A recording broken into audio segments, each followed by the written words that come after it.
I know a lot about this current technology inside of these injections, are falsely called vaccines.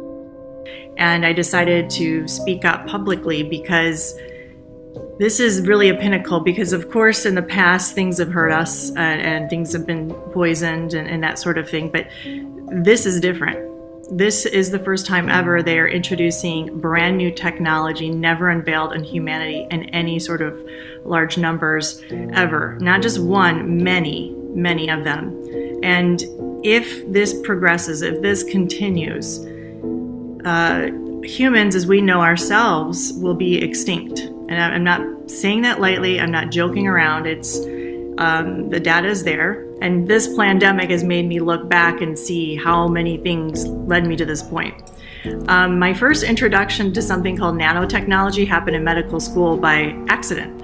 I was in Kansas City, microbiology professor was there teaching us about the most evolved organisms, which now I know is kind of a code name for bioweapons created in the lab.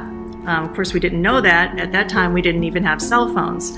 So she was showing us her work. She had worked for the military at some point, and she was showing us the neurotoxin. So what I learned about evolved or bioweapons is that they're very weak and fragile, because anything man-made or manipulated is always weak and fragile. We need to remember that. What makes it pathogenic, what makes it dangerous, is the neurotoxin piggybacked or attached onto it.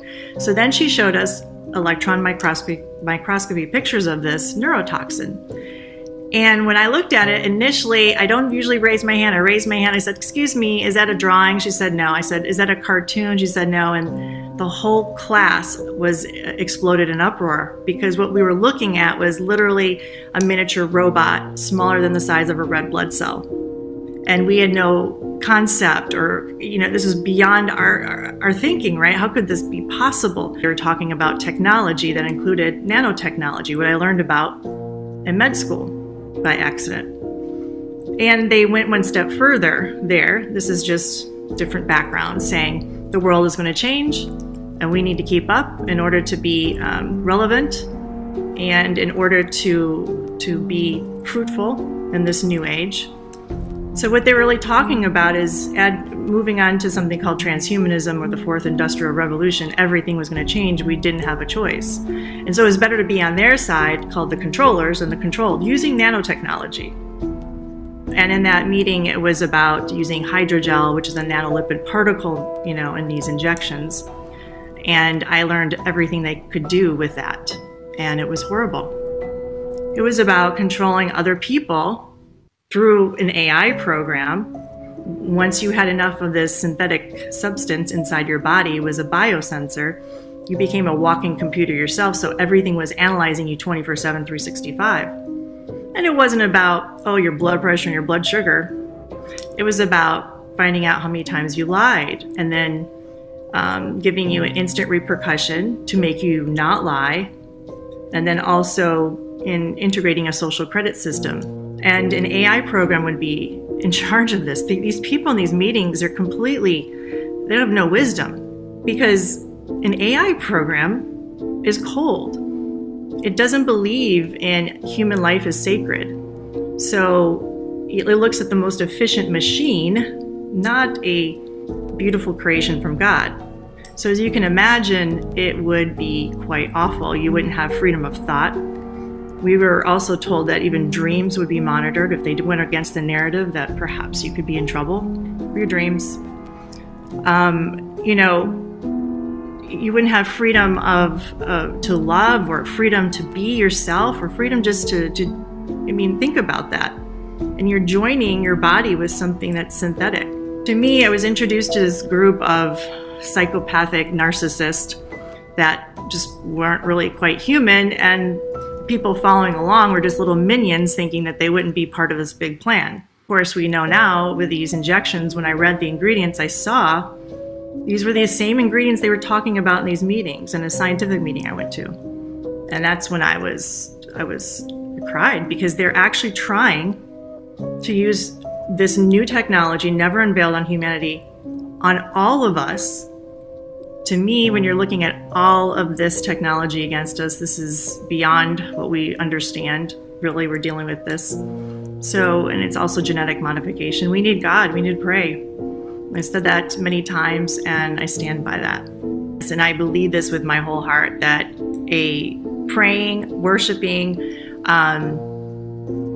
repenting. I believe in the power of prayer. So I believe in God. I believe in our creation.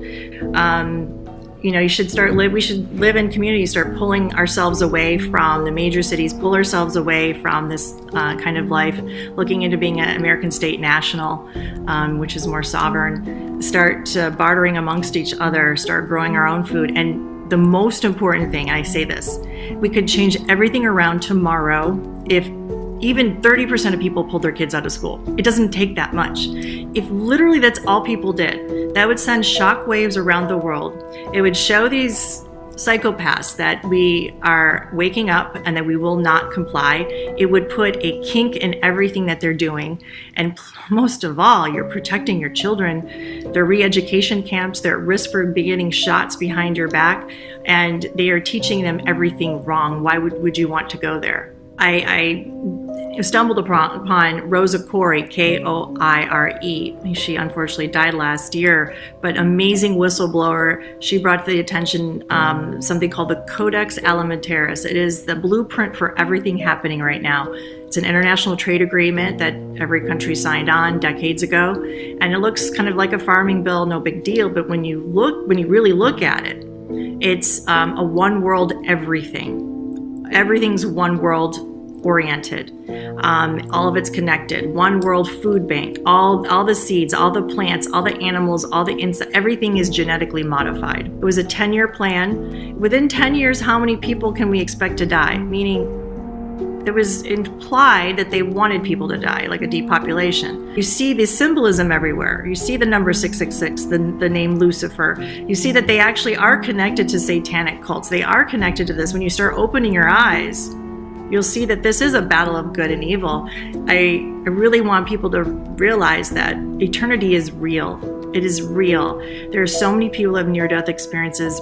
I have too. I can tell you eternity is real. Either way, though, it's heaven and there's definitely a hell.